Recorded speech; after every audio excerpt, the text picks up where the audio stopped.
लेकिन मैं राजद को धन्यवाद देता हूं। नीतीश कुमार जी की नेतृत्व वाली सरकार है, सबके मुखिया नीतीश कुमार है। दायित्व आखिरी डिसीजन नीतीश कुमार जी का होता है, किसी दूसरे का नहीं होता है साहब।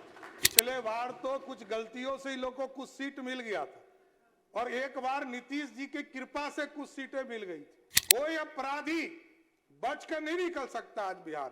मैं जाना भी नहीं चाहता।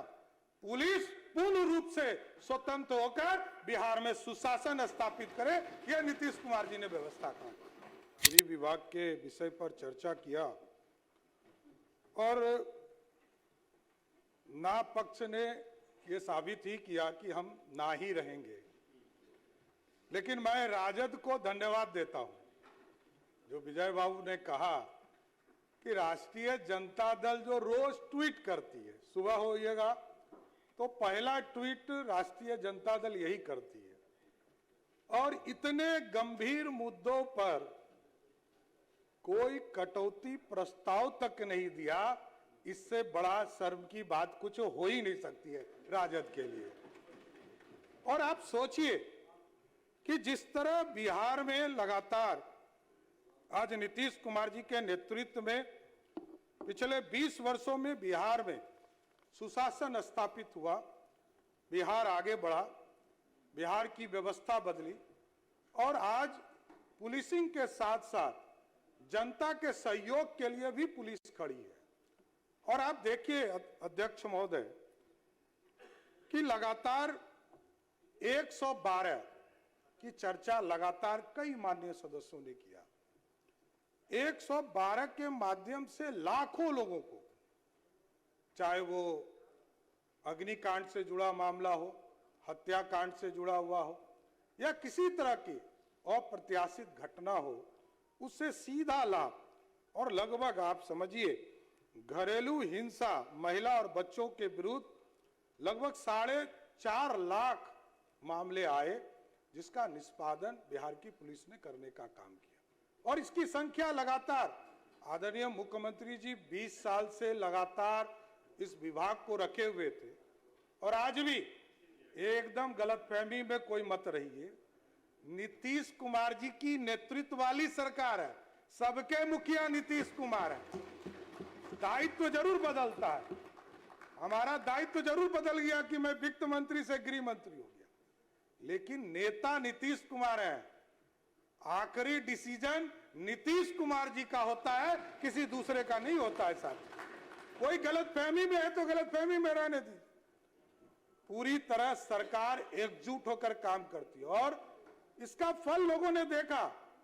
बिहार की जनता को इतना भरोसा हुआ, लगातार लोगों ने गठबंधन के दौर को देखा है और आज देखिए 2025 के चुनाव में पूरी तरह एनडीए जब एकजुट रहा तो बिहार की जनता ने 202 सीट देने का काम किया। पिछले बार तो कुछ गलतियों से ही लोगों को कुछ सीट मिल गया था और एक बार नीतीश जी की कृपा से कुछ सीटें मिल गई थी। मैं जानता हूं ये लोग तो 22 पर थे, मैं 22 का भी सदस्य रहा हूं और मैं जानता हूं और इनके नेता लालू प्रसाद जी को भी पूर्ण रूप से जानता हूं। कोई गलतफहमी में मत रहिएगा, बिहार की जनता सबको जानती है। आज बिहार में सुशासन है और नीतीश कुमार जी के नेतृत्व में लगातार काम बढ़ रहे हैं।